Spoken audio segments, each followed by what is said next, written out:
Yes, today's political reality is sad. But, as you know, only a revolution in primary, general, and secondary education, and a victorious war between the modern civilized young generation and pervasive domestic criminality through the popularization and mass scale of the art of self-defense, through scaling and increasing the number of combat sport organizations, will reduce the number of apolitical citizens.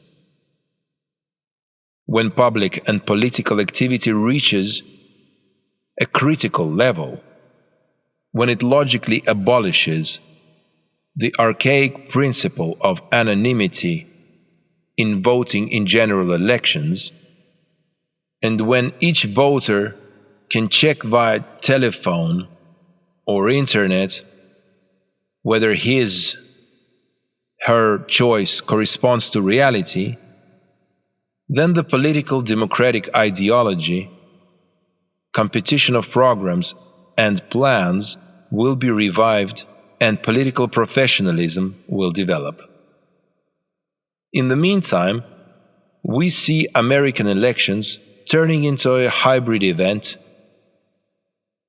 that resembles a grand sporting show where the strongest fighter is chosen to fight America's enemies, and the stakes of this show are the expected supercapitalization of the sponsoring elites through the expansion of neocolonial, political military raiding of weaker states. At the same time, the grandiose socio-political casting of political top models is being manifested as a ritual stage of initiation into the supreme command. The typical psychological types are the real people with power.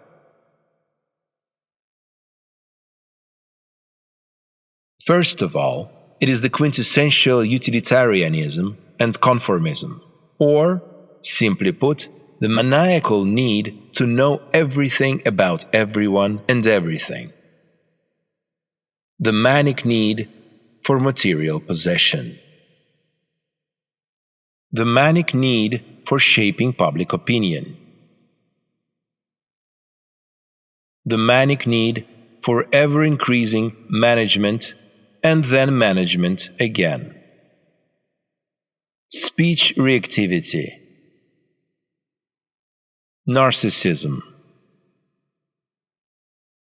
The fear of being alone. Hypertrophic function of the thyroid gland. Extroverted perception and attention. Life on a schedule. Fear of emotional spontaneity. It's funny to watch the way corruption is modified in Western European countries. Whether it's the post of Prime Minister or an executive position within the European Union, restraint while performing their official duties is the key to a prosperous future. After their political careers, these characters somehow miraculously get positions as advisors in major US banks and reputable international organizations with impressive salaries and impressive benefits packages, and of course with incredible pension benefits. And of course the nature of their work remains under wraps. What to say about the standard of democracy in the USA, when corruption is officially regulated there under the name of lobbying? Or maybe it would be accurate to say it, debility.